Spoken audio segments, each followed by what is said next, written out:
hearing that. Oh, hello, everybody. Well, there's Hello, going to be no one everybody. here for a minute. Mark Baldwin. Ryan French, look at you. You made it to the hotel room. Dude, I've gone to the Barracuda today. I have gone to, I've played some Let It Ride at the El Dorado. Um, I have, it's so weird to look back at yourself. If you look and make sure you're on Twitter, it's a few seconds behind and freaks you out when you see yourself going backwards. All right, let's talk a little. Let's start with the Barracuda Monday qualifier. Sure, you're in Reno. We might as well. And while you're at it, why don't you tell us how your luck's been at the tables? Because we saw that tweet that you sat down with a PGA Tour player and they had to play in the Pro-Am just so they could afford to continue to play with you. It's so true. The exact quote was, "This is why I play in Monday Pro-Ams. I will not tell the player." Very nice. Talked to him again today. I will tell the JJ Henry story. I don't think that JJ will be mad about it. Tuesday night at the El Dorado Casino on the night of an opposite field event is a place that I finally was like, I got to go to bed because the reporter in me will not be able to stand here and not report on this, So I was like, I'm just going to go to bed, right? So, but I see JJ Henry, 5-time PGA Tour winner. I'm not familiar with how many wins he has, but I'll defer to you on. I'm going to say that. 5, maybe 4. I could be totally off on that. He's on the craps table. Him and his friends are having fun. Seem to be in a good mood. Things seem to be going well. They're cheering often. So he throws the dice one time, whatever. They start cheering, and he turns around and goes, "That's Monday Q info. I love that guy." And then comes over and gives me a big hug. Didn't know he knew who I was. Had no idea. Had never met him prior to this. And then he just was super nice and just talked to me for 3 minutes, 4 minutes between things, and it was pretty hilarious. All right, Barracuda Monday. Mark came out. He missed at the pre-qualifier. Came out to the Monday. Hidden Valley. I caddied for JJ Gray. Super good dude. Super hot out there. Was not a fun caddying. It was a fun caddying experience because JJ's a good dude who's super chill. Didn't play well, but still fun. And I came in, and Kyle Reifers, of course, in through the Monday. Yeah, Kyle Reifers is making a charge here for the title of Mr. Monday Q with this finish. And we talked to him. He had just had his second child a week ago. So the timing on this couldn't be better. And he's been really close a couple of times after getting through Mondays. First at the Travelers and then at the Rocket Mortgage, and just hasn't closed the deal on Sunday. So he's hoping that this is his week. Yep. Back-to-back weeks. And then, so Kyle talked to us for a long time and really talked about the biggest thing is just being healthy. He's been injured for a long time. And he said he's like just super refreshed. And when Mark knows better than most, like when you're not feeling great and you come out and you're finally healthy and your back doesn't hurt and neck doesn't hurt more than normal they always hurt in some way for most pros, that he's like, it's the end of the season. Normally we're all like in the doldrums of this. And he's like, I'm just happy to be out here playing healthy. I have a new baby at home. If I miss, I get to go home. So Did you use the word doldrums? I don't think so. It's not Probably a direct not. quote. It's not. It's a paraphrasing. Charles Porter, probably the best story. Been a while. Grew up in a home. 7 siblings. His family chose to stay in San Francisco, and he talked in this article I read, and then when I talked to him, is like his parents lived there knowing it was super expensive to give their kids some opportunities. But like it was so hard to make ends meet that there was times that they didn't have food. His dad worked as a waiter and had another job. I mean, they were homeschooled, and his parents just dropped him off at a public course that cost $5. And his quote to us was $3 for green fees, 50 cents for a hot dog, and $2, then the rest gamble or something like that. It was super good. His dad, we had a lot in common. That's the end of the story because he has ADHD. I have ADHD. His dad has Alzheimer's, unfortunately. Obviously, my dad went through dementia. So Mark was like, man, this is like two people have been through the same things. There's a lot of parallels there, and including when you were talking about his budget at the golf course. It sounds a lot like your budget in Reno. Yeah, 100%. Hot dog, yeah, a little bit of spending money. Most of Yeah. your budget is going towards the gambling. Yeah, it's been a good hashtag to thank you to the Eldorado for the good card so far. But as we know, it can turn pretty quickly. Saw Bo Jackson, Mark. Didn't even tell Mark. Telling that to Mark right now. Bo Jackson is making a speech today. I was actually invited, but don't have time. And I saw him get out of the car in front of me today. So Bo knows Reno. Bo knows Monday Q. Kyle Reifers, Charles Porter, Eddie Lai, and Grant Booth. Grant Booth went to University of Nevada, and awesome, like great, obviously home game, important to him. I'm sure I'll see him tomorrow. I'm sure he'll have a lot of people out. That course, super easy. Mark noted it. We all noted it in the group. The most perfect day to play golf. If that was 100-person Monday Q, there was only 55 players in this Monday. If this was 100-person Monday, it may have taken a 62. I'd just like to say that the Corn Ferry Monday for the Price Cutter Championship this week had 148 players. Yeah. Yeah. If there was 148 you might have players had to rake 60. Yeah. If there was 148 at this place. So Hidden Valley, relatively easy. No, very easy. And the green's in pretty decent shape, and they're super soft, and that adds up to, and there was literally no breath of wind. I never gave JJ a wind all day because there just wasn't one. And we were looking at scores mid-round. We were even, and so that is bad news. And we were looking at scores and we're like, man, we thought it would be lower, and then all of a sudden a whole bunch of scores. So it took 65 to get in. And again, pretty small field. So a bigger field, 63 would have been the number. Pretty sure of that. Listen, you had a perfect record going into the Monday, and JJ now it's fucked it all spoiled. up. Yeah. What do you think you did? Because, I mean, it must have been that. I think pretty sure it was JJ. And I caddied perfectly. I'm just kidding. Yeah, I mean, am I mad? Yeah, I'm a little mad. No, I'm not.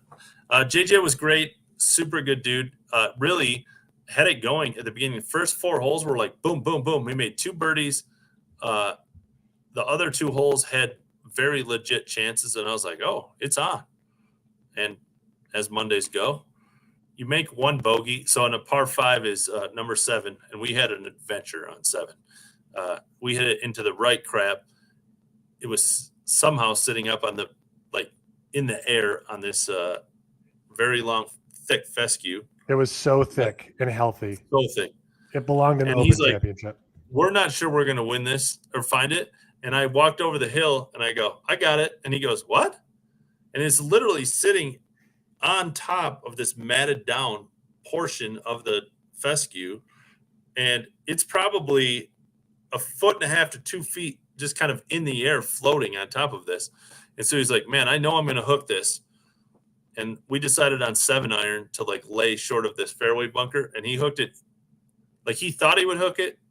And it was a hook that was you couldn't have played that hook. It was if you can duck hook a 7-iron, that was it. And so we hit it into the left shit. And again, it was sitting on top of the fescue and behind a tree. And we chunked it short. And this is a pretty easy, reachable par 5. and then made a poor chip to about 20 feet, 2-putted for 6. And that's like, just as soon as that par putt misses, you're like, whoa, we got some work to do. And we turned it even, and then you're dead. I mean, he's like, well, we need a dream back here.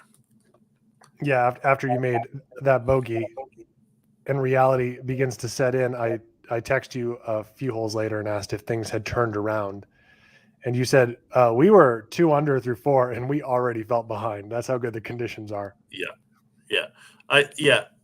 There was no, like, if you get off to most Mondays and you're like 2 through 4, you're like, man, that's good. Let's get rolling here. And we were 2 through 4, and I was like, we probably unfortunately missed those other 2. So, like, we needed to be 4 for the 4. So, as an illustration of how perfect the conditions were, when Tag Ridings and Jesse Schutte walked off 18, I saw them, and they both kind of had their heads down, and they felt like they had no chance. Yeah. What I learned in this Monday is they both shot 6, I think. Both Jesse and I know Tag did. Did Jesse shoot 6? Jesse shot 5. 5. So I've just got really good at reading Monday Q body language, and through 9 holes, you can just, I mean, I'm sure I have the same thing. Like my walk when we made the turn at 5 under 2 years ago, 2 years ago, was probably like, yeah, this is great. And probably when I was walking this week, but I saw some play. Mark knows, as he's a player, you can tell when people walk off 18 at a Monday what the situation is. Mark, let's transition to the Open Championship. And let's not talk about Rory or John Rahm or Brooks or Cam. Let's talk about people most people listening may not have heard of. Great. I'm in. You just posted an article about this, some diamonds in the fescue. Give it to us. Give us a preview. Yeah, so just took 6 guys out of that have qualified in some way, some directly through qualifying, some through Zach Fisher. I'll start with Zach, and shout out to Sub 70, not a sponsor. This is not an ad, but a great company, and they helped me a long time ago. My first sponsor I ever had, and Zach plays Sub 70 clubs, and Jason Highland is over there following along with him. It's their first major championship. Jason and Jay from Sub 70 are great dudes. Have been super good to me and always rooting for them. So not an ad, but they're great. They're just great people and super happy. So I tell this story about Zach a lot. Sorry if people have heard it, but I think it was 2019, 20. I sent him a message. He had started to play better. He had Corn Ferry status, lost it, and then struggled for a long time, kept at it. His wife, Caitlin, is the hero of the family, as she worked a couple of jobs to kind of make ends meet. And I just sent Zach a DM and said, what's changed in your game? And back then I didn't ask or didn't really think about what could be happening off the course. I was just like, some part of his game got better. And he said, I've become a better person, a better husband, and better dad. And his church is very important to Zach, and talked about his relationship with the church. And he was like, really nothing has changed outside of I'm happier with myself and a better person, and golf has followed in it. And I assume, Mark, you can relate in the fact that outside life can affect any job. Like when your outside life is perfect, it's easier to play golf. When it's not great, it's harder to play golf. Yes, and there's something too about after suffering various disappointments that you inevitably encounter in professional golf, it humbles you. And I think a lot of players come out early on in their careers with, some bravado and some, extreme confidence, maybe a little bit of arrogance, and that can be a hindrance at times. At some point, reality catches up to almost all of us that play this game, and it can force you to look at forces outside of your life and especially if you are so singularly focused. So eventually there has to be some balance in your life, and nothing can give you that information like the disappointments of being humbled by this really difficult and great game. Yes, agreed. Who's and up Zach next? is, oh yeah, Zach's a good dude, and hopefully he plays well. Brandon Robinson Thompson has a glorious man bun. Went to USC Aiken, has played like a lot of pros all over the world, but is my of these 6 guys might be my pick to play the best, because he's like on a heater. He's won 3 times on the Clutch Tour, the Mina Tour, whatever, a bunch of mini tours over there, and he's just on a heater.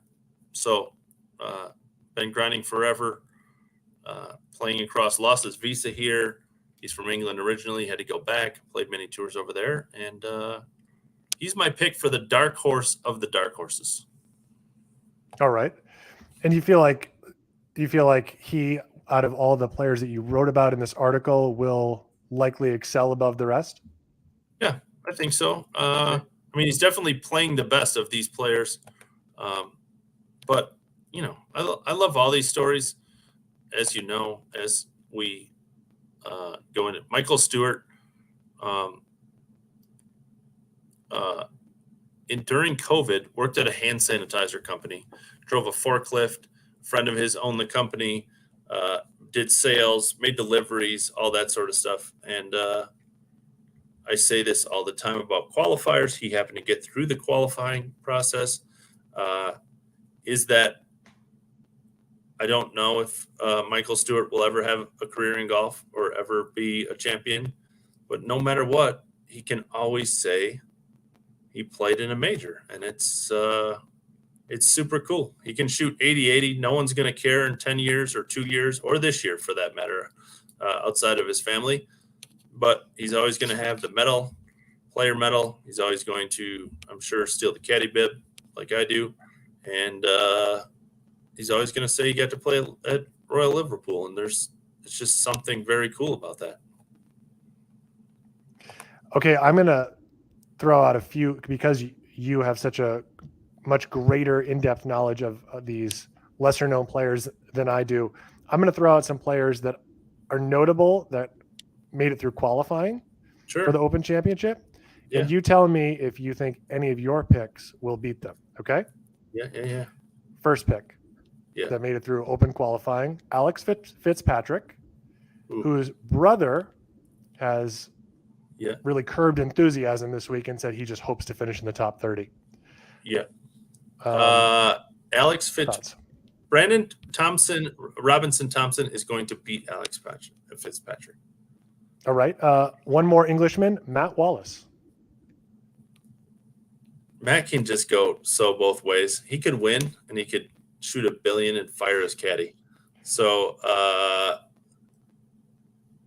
Zach Fisher is going to beat Matt Wallace. All right. Couple of South Africans, Charles Schwartzel. Yeah, my wife and Stephanie knows she knows more about golf now. But one of the first people she learned, I used to call Charles Schwartzel Chomps because he has humongous front teeth. And we always know Chomps. And so like Shrek's cousin. Yeah, Chomps is going to win. Chomps is going to play well. And last but not least, someone who we've seen contend in majors and Open Championships before, another South African, Brendan Grace. I just don't know how to get used to. I see logos on players, all the time that change, but man, I cannot get used to him wearing the Stingers hat. Like I just remember Brendan Grace in a different hat.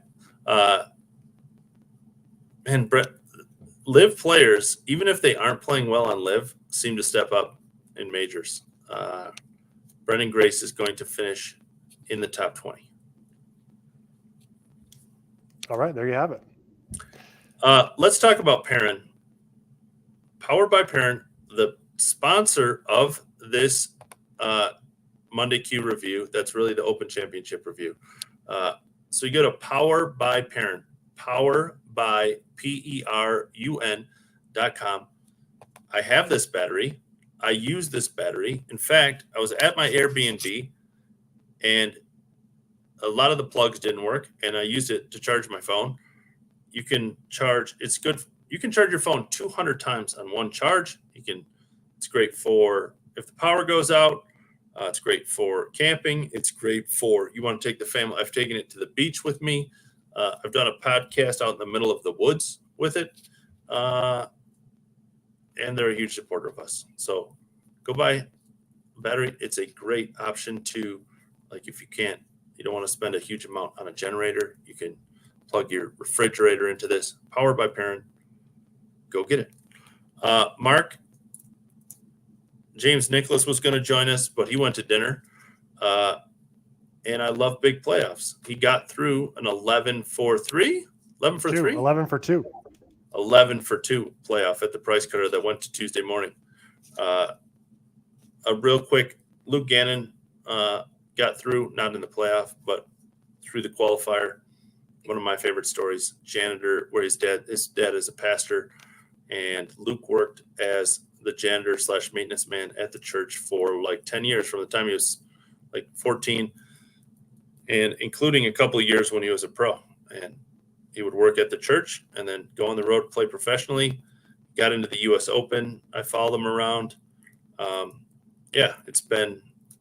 He's a really good dude. Very soft-spoken, very quiet. Him and his wife are great people. And he's working with Chris Harder. Chris has been great to me. Chris used to work with Hayden Buckley. And so 2 people I'll definitely root for this week. Yeah, great to see James Nicholas get through. He is a really hard worker, obviously an Instagram sensation, but just a solid guy. And there's no quit. He's a resilient man. And this is the type of event where somebody can break through who hasn't been there consistently all year. 2018, because this is in Springfield, Missouri, it's a very cool golf course. It's beautiful zoysia fairways. The greens are always soft and very true. So the scores are very low. The winning score is usually between 20 and 25 under. And because of where it falls in the schedule, and because the scores do go so low, a lot of the really top, highly ranked players on the Korn Ferry Tour points list use this week as their off week. So it gives some other players a little further down the list an opportunity, a chance to really move up. And it's a great week to get your birdie hat on, go make some. And, cool that Nicholas made it through, and Gannon as well. So hopefully those guys can continue their red hot play. All right. You go first. Your pick for the Open Championship and your dark horse. It doesn't have to be a qualifier. It doesn't have to be deep in the dark horse category. Go. I'm going to go with Rory wins. And Tommy Fleetwood is my dark horse. I am going to go with Brooks as the winner. And my dark horse, Brendan Todd. I saw Brendan Todd. For those that are deep in the nerd weeds, there is a field list for the Open Championship. Please go look at Brendan Todd and how the Open Championship did him wrong on his picture. They have action shots, and Brendan needs to call his agent and have the Open Championship change that, because that ain't friendly. Is he a downtown Reno 8? Yeah. He's always an 8, and in Reno always an 8, but in that picture maybe a 5. Reno 5. Ooh, that's doing him dirty. So tomorrow I will be at the Barracuda Championship. You guys are all going to be up early. I don't know how you people live on the West Coast. This is insane. My kids are already in bed. I haven't even had dinner. And it's nuts. Like I don't talk to my kids or my wife. I don't know how you people travel and live on the West Coast. I mean, God bless you golfers and caddies that do this all the time. Wild stuff. I just said good night to my kids and my wife. My wife goes to bed early too. And now I'm going to go to dinner?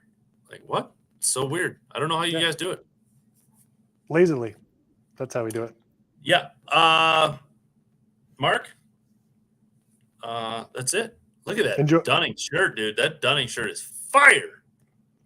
I'll tell you, they really wanted to make sure that I would be a Reno 8, at least. And super fire. I'll tell you what. Here's the thing. I've got a very gangly sort of build, and clothes. It's hard to find clothes that fit me well because I've got long arms. I'm just it's kind of skinny, and I would like to say athletic, but it's difficult to find. It's like my coach used to say, the clothes just don't quite fit the mannequin. But Dunning sent me an order with everything that fits beautifully, and hopefully I can show it off in some actual events soon. I just got a DM that Golf Digest, that a certain magazine has taken one of my tweets and made it a story. And I've had a long day with other news organizations and outlets. I'm going to go play some poker. And that's it. All right. Keep the hot streak alive in Reno. See you, everybody. Bye-bye.